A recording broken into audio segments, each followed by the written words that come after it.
was asked to come tonight and tell a story about my love for superheroes. So Clifford asked me. So I got a couple of stories, but the one that makes me kind of culminates with the last few years is 2008. I had an idea in my head, and I recruited my father, who acted years and years ago, not famously or anything like that. I said, hey, I found out that the Comic-Con, the comic convention, the San Diego Comic-Con, has a film festival. And I have this idea, why don't we make a short film?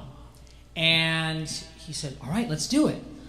I feel bad now looking back. I think I almost killed him, just made him run all over the place. It's basically, long story short, it's about a guy. Isn't that what all stories are? No, I'm just kidding. The story, wow, this is echoey, this is great. It's called The Swing. It's about a guy who covers for superheroes when they're sick. And fast forward, we actually commissioned a feature script to be written for the production company, which is great. But in 2 days and under $200, I called in every favor I could and basically paid for pizza. And I want this to look really, really good. So I spent $200 renting this ridiculous, now everybody's got the cameras that big that can make it look like a movie. But I had this digital camera and then a 35 millimeter lens adapter and then 35 millimeter lens, and this thing weighed a ton, but it looked really cool for under $200. And long story short, we got into the festival and we made the top 3 in our group. And because they found out that we only spent $200, everybody praised us, and that was really the beginning of going somewhere. But what that did for me, and I go all the funny stuff, there was a bonding thing that happened with my dad. And I've always been close with my dad. He's always been one of my biggest supporters. But since I was a little kid, Clayton Moore, Lone Ranger, Van Williams as the Green Hornet, Adam West as Batman. I'm going to get upset here. This is funny. John Wesley Shipp as the Flash, Michael Keaton as Batman. I mean, Christopher Reeve changed my life when he ran across the street and opened his shirt for the first time. They've always affected me. I thought of all of those guys, and I said, what if the most unlikely guy stepped in when those guys couldn't do it? And who better to play it than my own hero myself, was my dad. And he was a character. I mean, I literally, like I said, I don't know how I didn't kill him. I mean, Dad, run towards the camera, open your shirt. And I was like, no, go back, do it again. I made him do like 10 times. He's like, I'm beat. I put him on a treadmill running uphill to kind of try to make a special effect thing, make it look like he was running fast. It was very fun.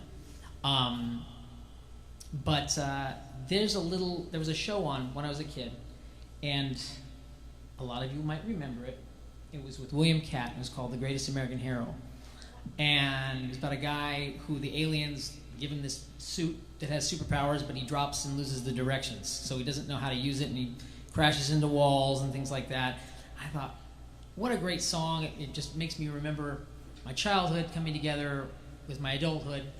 Actually, I'm not really an adult. This is, come on. But let's, this little homage to that song.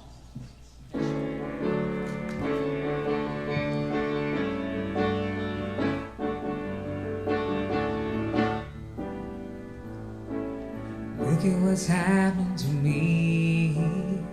I can't believe it myself. Suddenly I'm upon top of the world. It should have been somebody else. Believe it or not, I'm walking on air. I never thought I could feel so free. Flying away on a wing and a prayer. Who could it be? Believe it or not, it's just me.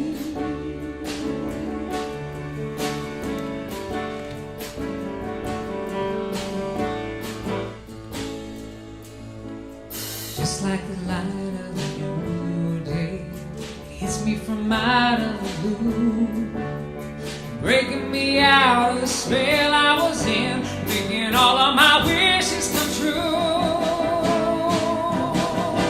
Believe it or not, I'm walking on air. I never thought I could feel so free, flying away on a wing and a prayer. Who could it be? Believe it or not, it's just me. This is too good to be true. Look at me, falling for you.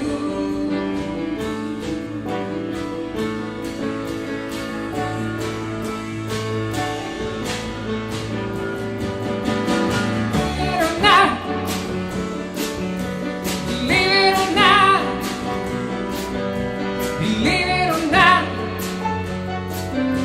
Believe it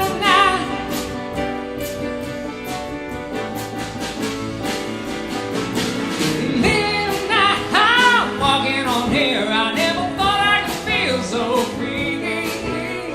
Flying away on a wing and a prayer. Who could it be?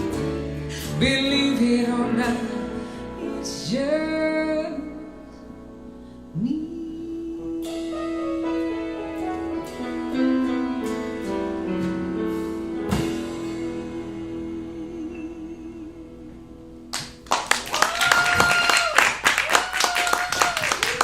I think a lot more people remember that song specifically from Seinfeld with George Costanza's answering machine.